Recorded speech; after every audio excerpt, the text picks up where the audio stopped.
con nuestra sesión correspondiente a la cuarta semana. En esta sesión vamos a guiarlos para que puedan hacer su ensayo final. También voy a retomar algunos elementos de las otras semanas, revisando los foros y revisando sus tareas. Me doy cuenta que hubo como algunas lagunas la semana pasada. Así que, bueno, voy a puntualizar algunas cosas que son importantes para que ustedes tengan los conocimientos correctos y no se queden con ideas que no son del todo ciertas y pasen así al quinto módulo. Bueno, al parecer ahorita no tengo ningún espectador. Voy a revisar el chat.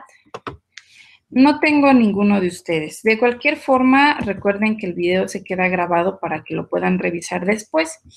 Así que lo que voy a hacer es compartirles una presentación que les preparé. Denme un segundo para poderla compartir. Ok, bueno. Estamos ya en la última semana de nuestro módulo 4, Textos y Visiones del Mundo. Esta es la sesión correspondiente, como ya les decía, y ustedes saben, por supuesto, la semana 4. Vamos a ver los conocimientos previos que ustedes necesitan para hacer su ensayo. Obviamente, cuando nosotros ya estamos en la cuarta semana, es el cierre de todo el mes, entonces, de alguna manera, todos los conocimientos, habilidades y destrezas que fuimos desarrollando durante las semanas anteriores, durante las primeras 3, nos van a ayudar a hacer de la mejor manera nuestro ensayo, que es lo que se nos pide en esta última semana. Muy bien.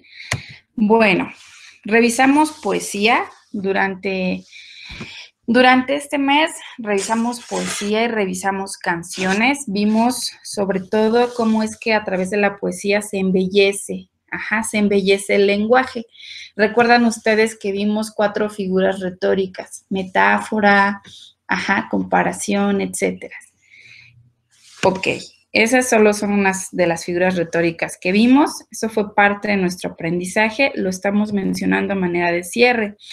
Después, la siguiente semana, también revisamos un ensayo que le escribí a Elena Poniatowska a José Emilio Pacheco, que precisamente en esta cuarta semana lo que se nos pide es leer un fragmento de la novela Batallas en el Desierto de José Emilio Pacheco. Si se dan cuenta, todas las actividades están enlazadas, están conectadas para que ustedes puedan desarrollar las habilidades. Aquí les voy a marcar los elementos de un ensayo. Recuerdan que del ensayo de Elena Poniatowska yo les decía que el título era muy importante, porque el título nos transmite algo que puede hacer que nos llame la atención leer el ensayo, y entonces siempre que nosotros hagamos un ensayo debemos de poner un título innovador, creativo.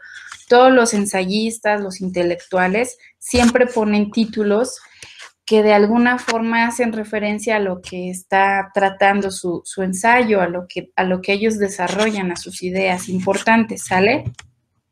Siempre hay un tema central y varios subtemas. Siempre encontramos la intencionalidad del autor. Para mí es bien importante que ustedes sepan que los ensayos y todo lo que se produce respecto de literatura, sea como esto que estamos revisando, que es artística, ¿no? Que es poesía, son canciones, cuentos, novelas o literatura científica, como artículos científicos, siempre va a tener un punto de vista. Quien escribe un ensayo siempre va a tener una perspectiva. Entonces, él va a querer mostrar algo en el ensayo. Es muy importante que cuando nosotros leamos cualquier cosa, puede ser una poesía, puede ser un cuento, puede ser una novela, una nota periodística, incluso literatura científica, nosotros debemos de tener muy presente que eso que estamos leyendo es el punto de vista de determinado autor, de determinado intelectual, posiblemente apoyándose o con argumentos de cierta corriente, cierta corriente científica o cierta corriente literaria. Por eso es muy importante que ustedes no se casen con las opiniones, sobre todo ahorita que están comenzando a conocer, a profundizar en literatura clásica, en opiniones clásicas. Siempre tengan presente que son solo opiniones, puntos de vista. No se queden con un solo punto de vista, siempre busquen más y después ustedes construyan su propio punto de vista. Así que bueno, en esa ocasión nosotros buscábamos la intencionalidad del autor, una idea directriz, buscábamos el contexto histórico y geográfico en el que se escribió la obra, veíamos cómo utilizaba el lenguaje. Generalmente los ensayistas que son muy renombrados ya también utilizan metáforas, utilizan ciertas figuras retóricas en su lenguaje para embellecerlo, ¿sale? Y bueno, todo ensayo siempre va a tener conclusiones. Ok. Cuento. Lo que hicimos esta semana 3 fue un cuento, El llano en llamas. Aquí solamente lo retomé porque les quiero puntualizar algo. Yo revisé sus tareas y me di cuenta que tenían una confusión entre lo que es el contexto del autor y lo que es el contexto de la obra. Es muy importante que ustedes no pasen al siguiente módulo con esta confusión, por eso es que la retomo en esta ocasión de manera breve. Lo que refiere al autor, al contexto del autor, es donde nace, crece y se desarrolla como escritor, es decir, todas las experiencias que le hacen ver el mundo de la forma en que lo hace y después expresarlo en su arte, en su literatura. Es importante dónde estudió, dónde trabajó, los eventos más importantes de su vida. Si ustedes se fijan, Juan Rulfo plasma mucho lo que él vivió en sus cuentos. Él vivió la Guerra Cristera, él fue huérfano, él vivió muchas atrocidades o las vio de alguna forma, vio el sufrimiento de la gente. Y eso fue lo que él quiso plasmar. En sus cuentos todos hablan o todos se enfocan en el periodo revolucionario, y todos hablan de lo que sucedía de una forma muy realista, por eso se le llama realismo. Ustedes buscaron, investigaron y veían que decía realismo mágico. Aquí debemos de tener cuidado porque no es lo mismo mágico que fantasioso. Ahí estamos, me di cuenta que estamos confundiendo. Se le llama realismo mágico porque tiene una habilidad con las palabras de embellecer y de recrear los escenarios de tal manera que pareciera que hace magia, ¿me explico? Pero no porque lo que esté narrando en sus cuentos sea fantasía, porque entonces estaríamos diciendo una contradicción, ¿están de acuerdo? ¿Es un realismo fantástico? No pudiera ser, Hay cuentos de fantasía, hay cuentos de ciencia ficción, de historias que sabemos que no son ciertas, hay novelas y ustedes saben que actualmente se hacen muchas películas a ese respecto, El Señor de los Anillos, etcétera, ¿no? Harry Potter, de las más famosas, ¿sale? Bueno, de mi época era El Señor de los Anillos, de las suyas Harry Potter, Entonces, bueno, eso es fantasía. Nosotros sabemos que eso es fantasía. Lo de Juan Rulfo no es fantasía, es realismo. Y se le llama mágico por la forma que tiene de narrarlo, que es como si nos presentara un escenario mágico de tan realista que es, pero no mágico de que sea fantasioso, de que no sea cierto. ¿Me explico? Entonces, bueno. Otra parte del contexto que se nos pidió mucho fue qué sucedía a nivel nacional cuando él escribió la obra.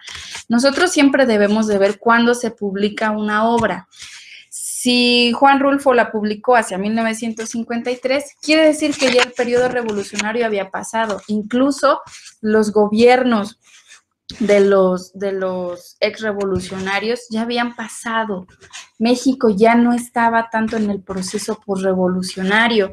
Muchos de ustedes me ponían que la revolución terminó en 1950 y eso no es cierto. La Revolución Mexicana termina en 1917 con la firma de la nueva Constitución Política, que es la que nos rige actualmente. que tener cuidado con esas cosas, ¿sale? Entonces, nosotros vemos cuándo se escribe la obra y entonces decimos, bueno, si Juan Rulfo la escribe en 1953, pero la ubica, hace que su narración, todo lo que se desarrolla, esté ubicado en un periodo revolucionario, es distinto. Ajá, así que es bien importante esa diferencia. Él la escribe en 1950, pero hace que todos los hechos de su cuento se desenvuelvan en un periodo que abarca 1910-1917 aproximadamente. Ahora, contexto de la obra. ¿Dónde sitúa la obra? ¿En qué lugar? ¿En qué época la sitúa? Que es lo que le decía, y bueno, les decía, perdón. Y bueno, lo referente a las ideas filosóficas, sociales, políticas que él plasma. Se eligió a este autor en Prepa C para que ustedes vean cómo un autor, un escritor, es tan influenciado por lo que él vive. Si ustedes se dan cuenta, él en sus cuentos y en la novela que tiene, que es la de Pedro Páramo, él siempre describe Jalisco, Colima, aunque no lo dice explícitamente, pero nosotros por la narración nos damos cuenta que son esos lugares. Entonces, es uno de los elementos por los que nosotros vemos que las experiencias que él tuvo de niño, su lugar de origen, le impactaron tanto y le marcaron tanto en la vida que lo quiso plasmar en su obra literaria, ¿sale? Y lo mismo, toda esta cuestión que él vive de la guerra cristera, todo lo que él observa, lo plasma después en sus cuentos.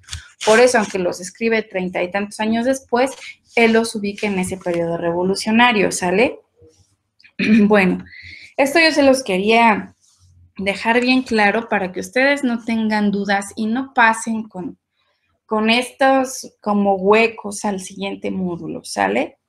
Ok, bueno, novela, ahora sí, es lo que vamos a analizar en esta cuarta semana.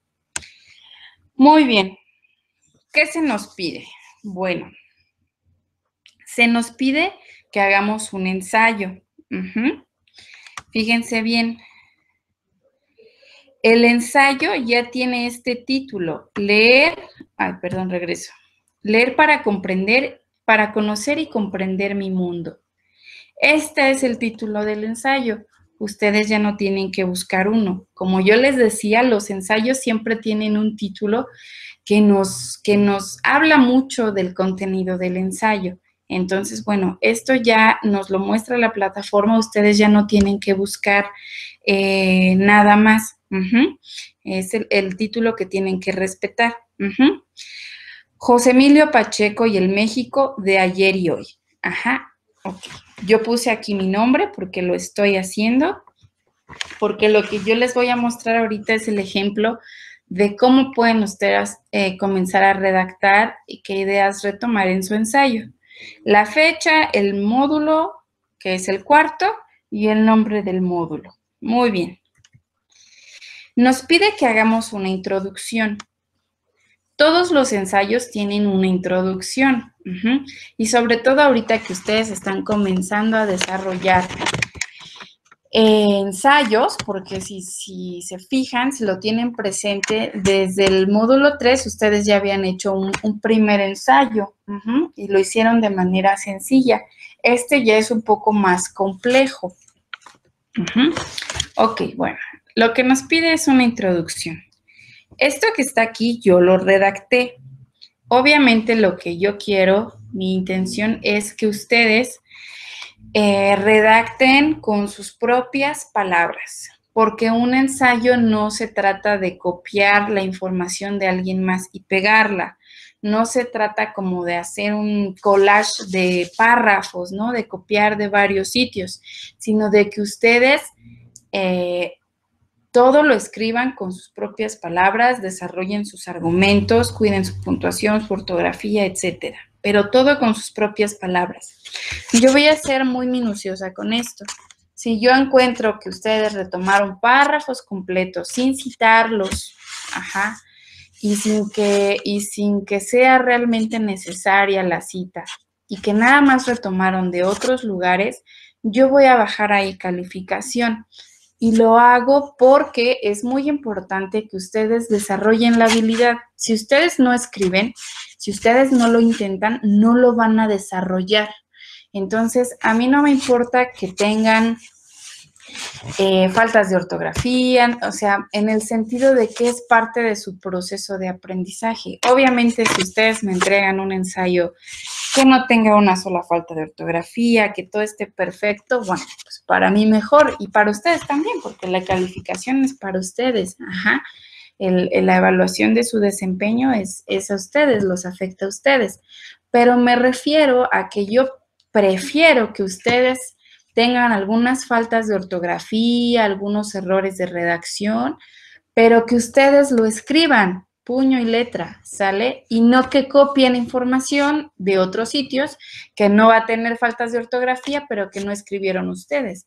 Entonces, como no lo escriben ustedes no desarrollan la habilidad de plasmar sus ideas por escrito. Eso es lo importante, ¿sale? Entonces, esto que está aquí, yo lo escribí y puse, en este ensayo abordaré los primeros 4 capítulos de la novela Batallas en el Desierto de José Emilio Pacheco. En estos capítulos el autor nos describe cómo era la Ciudad de México en la década de los 50 del siglo pasado.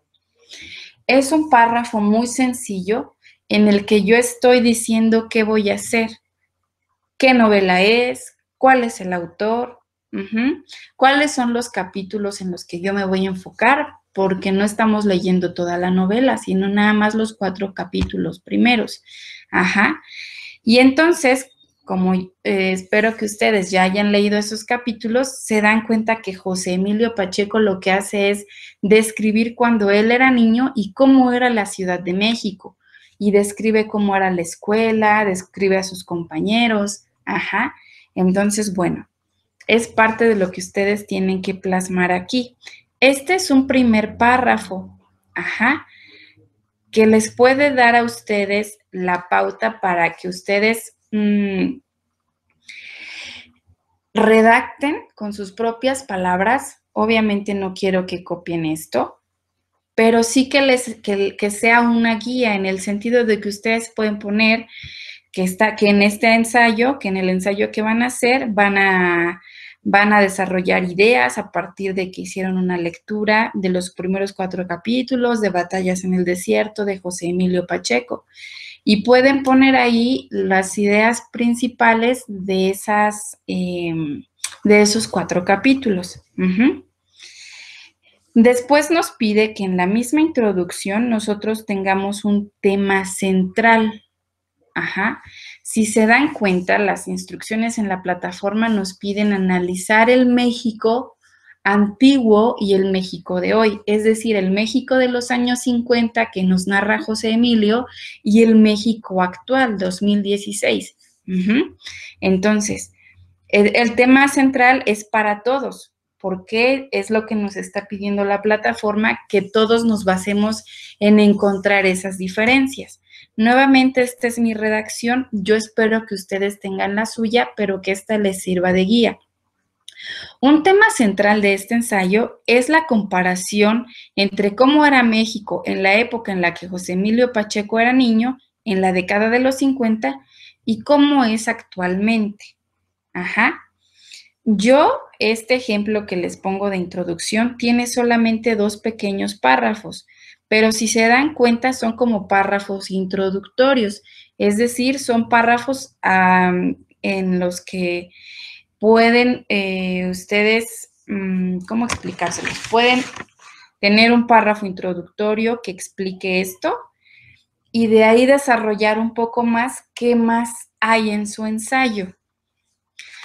Un tip es que a veces las introducciones se escriben hasta el final. Cuando nosotros hacemos proyectos, cuando nosotros hacemos, por ejemplo, una tesis, que nos tardamos mucho tiempo en hacer una tesis, meses o un año, generalmente la introducción se hace al final, porque en una introducción siempre se explica todo el trabajo. Y entonces, como cuando nosotros comenzamos nuestro trabajo, en este caso un ensayo, no tenemos ya todo estructurado, sino apenas estamos desarrollando nuestras ideas. Por eso la introducción se deja hasta el final. Ya cuando describimos todo, ya cuando hacemos como un pequeño resumen de todo el contenido. Generalmente así son las introducciones, tienen un resumen de todo lo que vamos a abordar. Por eso cuando uno lee la introducción de un artículo, de un ensayo, de una tesis, uno dice, esta tesis trata de esto, en una pequeña introducción de 2 o 3 cuartillas.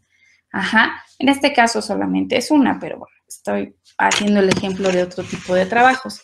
Y nosotros ya sabemos de qué va a tratar. Entonces, lo que yo les recomiendo es, siempre tengan un párrafo en el que ustedes introduzcan qué van a hacer, sobre qué se va a centrar su ensayo. Expliquen, por favor, qué son los primeros 4 capítulos de la novela Batallas en el Desierto. Pueden aquí investigar cuándo se publicó por primera vez, cuántos años tenía José Emilio cuando la publicó. Eso pueden ustedes, porque obviamente él está hablando de los años 50, pero él escribe más grande. Pasa lo mismo que con Juan Rulfo. Él nos está narrando de cuando él era niño, pero él lo escribe ya cuando es mayor. Y después, en la misma introducción, narren el tema central. Les repito, el tema central es el mismo para todos y se centra en comparar el México de los años 50 y el México actual. De ahí, si ustedes para llenar su cuartilla de introducción quieren escribir más cosas, quieren integrar más cosas, como por ejemplo otras ideas centrales, o más bien subtítulos o subideas o ideas secundarias, llamémosle así, más correctamente, ideas secundarias, también lo pueden hacer. ¿Sale? Este es un ejemplo y espero que les sea de gran ayuda. Después nos pide que justifiquemos.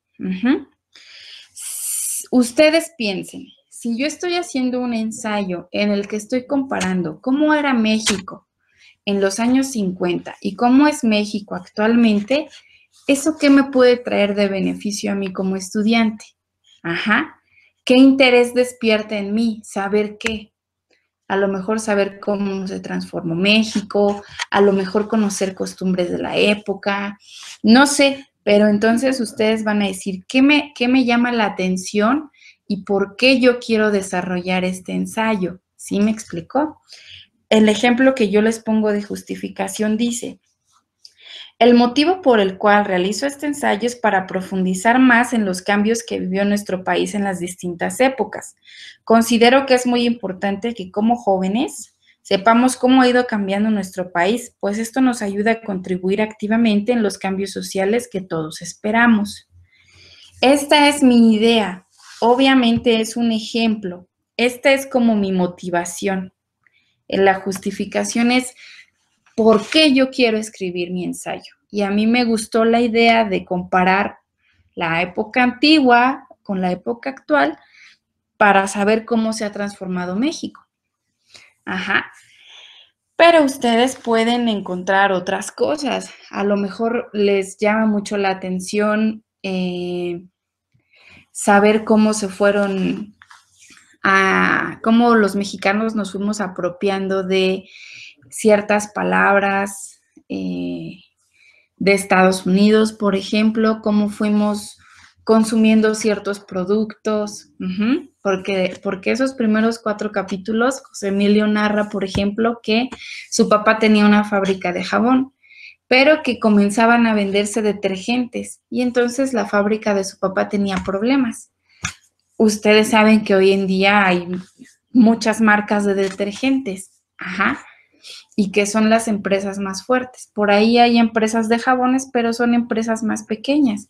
Para nosotros ya es normal, pero José Emilio Pacheco vivió en una época en la que los mexicanos eran todavía muy tradicionales y mucho más herméticos. Todavía no había este intercambio cultural, por ejemplo, con Estados Unidos. Hoy en día ya es muy fuerte ese intercambio porque hay muchísimos migrantes. Alrededor de 30 millones de mexicanos viven en Estados Unidos. Y nosotros a través de los medios de comunicación sabemos cómo es el cine, cómo es la música y cómo son muchas producciones culturales de Estados Unidos. Las novelas que nos gustan, las películas que nos gustan las traducen al español, pero originalmente están escritas en inglés, por ejemplo. Pero en el México de los años 50 esto no era así. Entonces puede ser que a ustedes les llame la atención cómo México se fue abriendo a eso, a ese intercambio cultural. Porque incluso hay una parte en la que dice José Emilio, comenzábamos a tomar Coca-Cola, pero los pobres seguían tomando tepache. Ajá. Entonces ahí ustedes se pueden dar cuenta que México se fue transformando, fue teniendo un intercambio cultural, fue apropiándose de palabras, de productos, de imágenes. Y los medios de comunicación obviamente tuvieron un gran impacto en todo este intercambio cultural. Ese puede ser otro motivo en su justificación. Cada quien puede desarrollar. Pero básicamente es, ¿a ustedes qué les llama la atención de analizar el México de los años 50 y el México de hoy? Háganse esa pregunta. ¿Qué me llama la atención? ¿Qué es lo que más me gusta? Y esa va a ser su justificación, ese va a ser su por qué desarrollar los argumentos y desarrollar todo el ensayo, ¿sale? Ok, paso a la que sigue. Bueno, antes que nada, regreso. Entre la introducción y la justificación tenemos una cuartilla. Quiere decir que alrededor de media cuartilla cada uno de estos elementos de su ensayo, ¿sale? Es decir, entre introducción y justificación, ustedes deben de completar una cuartilla. Después ya pasan al análisis o al desarrollo propio del ensayo. Bueno, analiza el tema del ensayo. Recordemos que el tema general, el tema central para todos es cómo ha cambiado México de la década de los 50 al México actual. Es comparar. Entonces, en este primer apartado de ya el desarrollo de nuestro ensayo se nos pide analizar. Entonces, ahí ya nosotros podemos tomar argumentos, incluso podemos buscar bibliografía que nos ayude a sustentar nuestras opiniones. Recuerden que los ensayos, cuando nosotros escribimos un ensayo, es porque tenemos bases, tenemos argumentos que están fundamentados. Les voy a poner un ejemplo.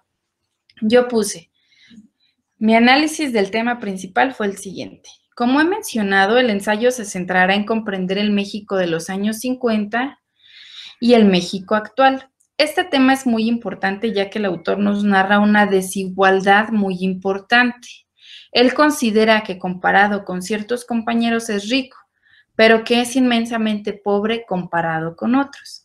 Si ustedes recuerdan, hay una parte en la que él narra cómo convive con varios de sus compañeros y dice que uno de ellos vive en una vecindad y que duerme en la sala y se acuesta en un petate. Ese es, me parece que su compañero de apellido Rosales, si no mal recuerdo. Y también menciona otro compañero que es estadounidense, el nombre obviamente es en inglés.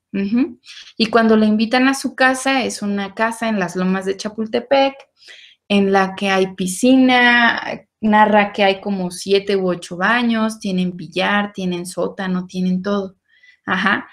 Y que los papás de este compañerito hablaron en inglés durante toda la cena y al día siguiente le dice, te voy a recomendar algo, le dice a su compañero, te voy a recomendar algo, aprende a usar los cubiertos.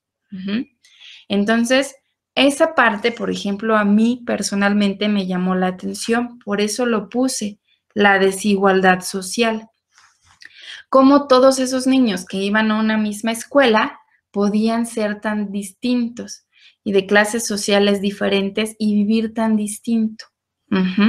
Entonces, para mí esta desigualdad social tiene que ver con el tema.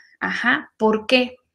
Porque si yo comparo México en la década de los 50 y México actual, yo pienso, o mi conclusión, mi reflexión es que sigue habiendo mucha desigualdad en nuestro país. Entonces, eso fue uno de los temas que yo resalté. Ajá. Y aquí lo puse. Me parece que esta desigualdad social continúa hasta nuestros días, ya que vemos que alrededor de 53 millones de personas viven en pobreza en nuestro país. Esta cifra de 53 millones yo no la inventé. Obviamente tuve que respaldar mi información, tuve que investigar sobre desigualdad y así puse en el navegador desigualdad en México. Ajá. Y busqué obviamente artículos que fueran más confiables. Ajá.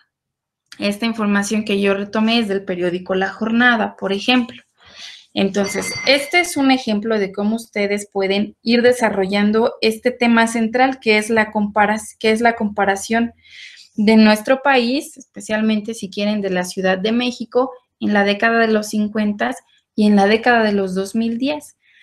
A lo mejor a alguno de ustedes les llama la atención otra cosa. Yo aquí retomé la desigualdad para desarrollar mi análisis, pero como les decía, ustedes pueden retomar también otros aspectos. Y ahorita les voy a decir cuáles son. Les puse aquí ejemplos de ideas centrales que pueden retomar y que pueden desarrollar. Ideas centrales o ideas secundarias. Les voy a pedir que ustedes retomen 3. Estos son ejemplos que yo les pongo. Si ustedes quieren buscar otros, están en libertad de hacerlo. Ajá. Fíjense, las ideas centrales sobre los que desarrollé mi postura en este ensayo son desigualdad de la población mexicana, porque yo, en base a mi idea central, que es comparar cómo era México en la década de los 50 y cómo es hoy, puedo encontrar la desigualdad como una constante. Y ahí yo voy a desarrollar y muy bien esa idea. Las expectativas que se tenían en 1950 sobre cómo vivirían los mexicanos hacia el año 2000. José Emilio narra algo muy, muy interesante que dice que el año 2000 se veía muy, muy lejano y que se prometía que todas las personas iban a tener casas súper modernas y que las máquinas ya iban a haber reemplazado a todos los trabajadores, que nadie iba a sufrir por salud, por enfermedad, que todo el mundo iba a tener sus derechos básicos cubiertos, ¿no? Que básicamente es a la educación, a la seguridad y a la salud. Son los derechos básicos de los ciudadanos. Entonces, por ejemplo, eso es algo que podemos desarrollar, porque estamos 16 años después del año 2000 y nos damos cuenta que en México eso no ha pasado. No todos tenemos una vivienda digna, no todos tenemos acceso a la educación, no todos, aunque se hagan acciones, falta mucho. Y ustedes ahí, si desarrollan esta idea secundaria, es importante que busquen, no solamente que digan, yo pienso, o a mí me parece, o yo he visto. Recuerden que los ensayos son argumentados, hay que tener bases y bases sólidas. Entonces busquen, métanse en los navegadores y pongan cómo están cubiertos los derechos de los mexicanos en el año 2000. Busquen información y de esa información pueden ampliar más estas ideas que yo les pongo como ejemplo. Otra idea que se me ocurre que ustedes pueden desarrollar es la transformación de la Ciudad de México. Se dan cuenta quienes viven en el antes de DF, ahora Ciudad de México. Ustedes saben que hay ciertas avenidas que se llaman Río San Joaquín, Río Mixcoac, etcétera. Esto es porque debajo de esas avenidas hay ríos entubados. Ustedes saben que la ciudad tiene un drenaje, ese drenaje se lleva a los ríos, que antes eran ríos, vamos a llamarle naturales. Si nos remontamos a una época más antigua, todos sabemos que la Ciudad de México era un lago, que gran parte era un lago, que nuestros antepasados indígenas andaban en chinampas. Entonces, México, la Ciudad de México tenía mucha agua que poco a poco se fue secando y se fue construyendo, pero durante toda la época colonial y ya la época del México independiente, esos ríos estaban ahí. Si ustedes buscan crónicas sobre cómo se transformó la Ciudad de México, van a leer sobre esos ríos, por ejemplo. Ajá. Entonces, José Emilio dice, los ríos todavía estaban, ajá, todavía no le cambiaban el nombre a las avenidas. Y también dice, la colonia Roma era una colonia en la que había árabes, en la que había japoneses, ajá. Menciona también cómo eran los parques, cómo eran ciertas calles. Entonces, si a ustedes les interesa la cuestión de cómo se transformó la Ciudad de México, José Emilio Pacheco también nos habla sobre eso. Y ustedes ya tendrán que buscar información para argumentar, porque siempre en un ensayo lo más importante es tener bases sólidas de lo que estamos argumentando, ¿sale? Ok, otra idea secundaria les puse, cómo los mexicanos comenzaban a consumir productos extranjeros, lo que les decía de cambiar el jabón por detergentes. Ajá, ay, lo siento, regreso. Y cómo la cultura mexicana comenzaba a apropiarse de extranjerismos. Lo que les decía de que, por ejemplo, José Emilio Pacheco narra que se iba al cine, cines que hoy en día ya no existen. Nosotros actualmente, si queremos ir al cine, vamos o a Cinépolis o a Cinemex, no hay más. Ajá, es un duopolio del cine. Antes había muchos cines y eran de diferentes dueños. Ajá. Y entonces él dice cómo comenzaban a ver ciertas caricaturas de Disney. Hoy en día no hay un niño, creo yo, que no conozca las caricaturas de Disney. Ajá. Todos los niños que tienen acceso a una televisión lo conocen.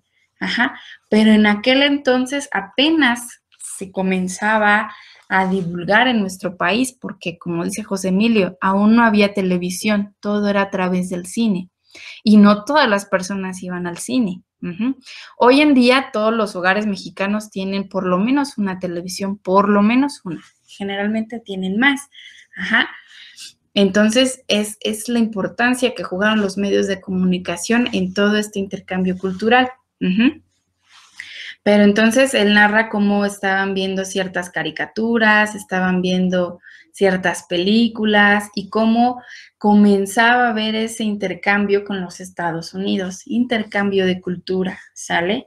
Si ustedes eligen tendrán que retomar los elementos de la novela que hablan sobre cómo México comenzó a tomar extranjerismos y buscar información extra, información confiable para complementar su análisis. Bien, como yo les digo, estas son ideas que yo les propongo. Si ustedes encuentran más, pueden hacerlo. Lo que yo les voy a pedir es, nuestra idea central, si estamos entendiendo bien el ensayo, es comparar México en los años 50 y México en la década de los 2010. Ajá. Bueno, esa es nuestra idea central. Lo siento, aquí me equivoqué. Estas son como ideas secundarias.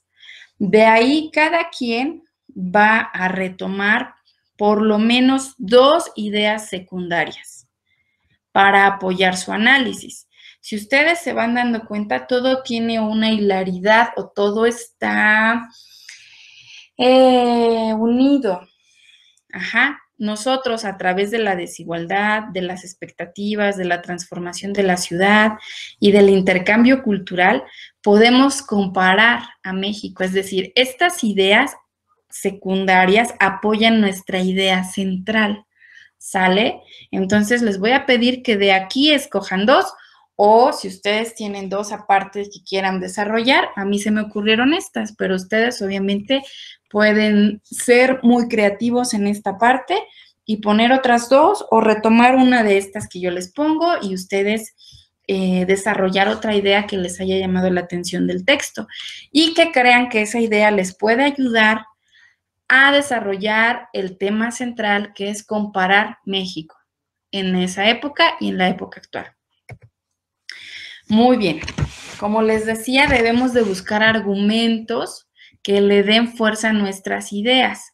Como yo les decía que me estaba basando en la desigualdad social, bueno, todo esto es mi redacción, ¿eh? Aunque yo encontré la información, yo encontré esta información, yo no la copié y la pegué. Yo la leí y la puse en mis propias palabras, que es lo que espero que ustedes hagan. Y dice, encontré que alrededor del 45% de la población del país se encuentra en pobreza, dice, y que esta población se concentra en los estados de Chiapas, Oaxaca, Guerrero, Puebla, Tlaxcala y Veracruz. Considero que de acuerdo a lo que narra José Emilio Pacheco sobre la Ciudad de México, esta sí ha crecido económicamente. De hecho, es considerada el centro de la economía del país, pero considero que son otras regiones del país las que están muy marginadas. Ajá, este es un argumento mío que yo desarrollé en base a lo que investigué sobre la pobreza en nuestro país. Encontré que el 45% de la población está en pobreza y encontré los estados en los que más pobres hay. Y de ahí lo que hago es unir las dos cosas, unir lo que yo investigué, que es esto, con lo que nos narra José Emilio Pacheco. Y lo que hago es argumentar. Pongo un argumento y mi argumento es, si José Emilio Pacheco nos narra mucha desigualdad, posiblemente hoy en día esa desigualdad ya no esté tanto en la Ciudad de México, sino se concentra en otros países. Solamente es un argumento y puedo desarrollar otros, porque, por ejemplo, este tema de la desigualdad también me puede llevar a investigar cómo es la desigualdad específicamente en la Ciudad de México. ¿Me explico? Y yo tendré ahí que buscar un artículo periodístico, una nota que me haga saber cómo viven en México, específicamente en la Ciudad de México, y desarrollar otro argumento. Este es solo uno. Ajá. Esto es lo que ustedes harían, fíjense. Voy a regresar. Retomarían su idea central, que es comparar México. Para ello se apoyarían en estas ideas. Yo puse la desigualdad y la desarrollo. Después, no sé, puedo escoger la transformación de la ciudad y la vuelvo a desarrollar. Entonces, aquí es donde ya está mi análisis y mi interpretación. Estas son ideas que yo retomo y son argumentos e ideas que yo voy desarrollando a través de información que yo encontré. Obviamente, yo pretendo que ustedes solo retomen esto como ejemplo y que no lo copien textualmente, sino que les sirva para saber cómo es que tenemos una idea, regreso, cómo es que retomamos información de alguna nota periodística, de alguna página del gobierno o de alguna página de alguna universidad y cómo ya desarrollamos nuestro argumento enlazándolo con lo que narra José Emilio Pacheco, porque no nos olvidemos que todos estos argumentos surgen de la novela. La novela es la que nos hace ver. Esto solo fue un ejemplo que les puse. Después nos pide plantear la postura. Desde mi perspectiva, José Emilio Pacheco narra de manera realista cómo era la Ciudad de México en los años 50, cómo se transformaban las colonias más antiguas de la ciudad, como la Roma, sus ríos y parques. Además, muestra mucho sobre la cultura de la época, cómo los niños comenzaban a familiarizarse con caricaturas de Disney, Coca-Cola y otros productos. Si se dan cuenta, aquí lo que estoy desarrollando, la otra idea que estoy desarrollando es el intercambio cultural. También aquí narré algo de cómo se transformó la Ciudad de México. Estos párrafos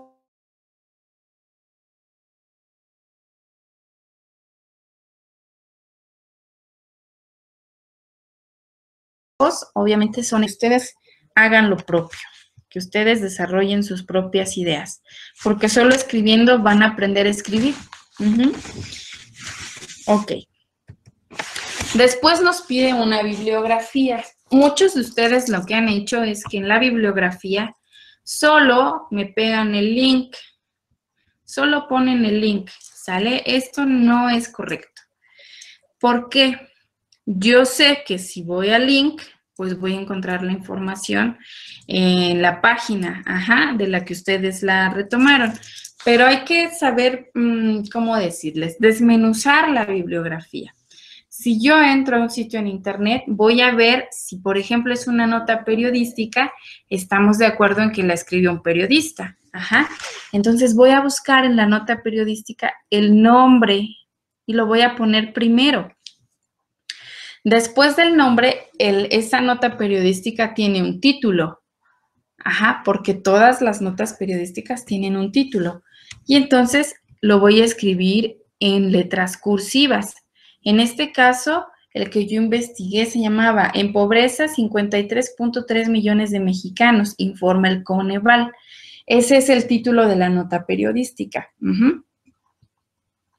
Después aquí dice, tomado de, y ya pongo el link. ¿Se dan cuenta cómo debemos de buscar el título del artículo que estamos leyendo y quién lo escribe? Si ustedes no encuentran quién lo escribe, busquen nada más el título. Si buscan y no encuentran quién lo escribe ni encuentran el título, pues entonces ya ponen recuperado y ponen la fecha. Recuperado el 27 de abril de 2016. De 2 puntos y ponen el link. Pero procuren que todas sus fuentes bibliográficas sean escritas por alguien, porque son páginas más serias. A veces también hay blogs que nos presentan la información. Generalmente todos los artículos en internet tienen título. Es cuestión de que nosotros nada más sepamos buscar. Y a veces no viene el nombre, pero debemos de buscar quién hizo el blog, cuál es como que el contacto de la página, y ahí podemos ver quién lo escribe. Generalmente los sitios en los que se nos muestra quién escribe el blog, cuál es su currículum, son más confiables. Porque recuerden que la información siempre debemos de saber de quién viene. Yo no puedo leer una información en internet y tomarla como cierta si yo no sé quién la escribe, con qué intención. Eso que veíamos hace ratito de la intencionalidad del autor, eso está incluso, obviamente, en lo que se publica en internet. Y ustedes lo ven en las redes sociales. Vamos a poner, por ejemplo, un accidente. A lo mejor alguien escribe sobre un accidente que hubo en determinada colonia cerca de sus casas. Y por ahí ven que alguien postea y que dice, terrible accidente, y empiezan a culpar a uno de los autos. Su intencionalidad cuando postea eso es culpar a alguien, pero nosotros no sabemos si realmente la persona que lo escribe estuvo en el lugar, en base a qué está culpando a alguien, no lo sabemos. Entonces, nosotros no podemos tomar toda la información de internet como cierta. Ahora, sobre el mismo evento, puede ser que otra persona postee, debemos de tener cuidado, debemos de ser precavidos. Tiene otra intención. Y puede ser que una tercera persona escriba, hay accidentes, nuestro municipio no ha reparado la carretera, no hay buenos señalamientos, es una curva peligrosa, es importante que nuestro municipio haga. Imagínense, son 3 posturas sobre un mismo evento y cada persona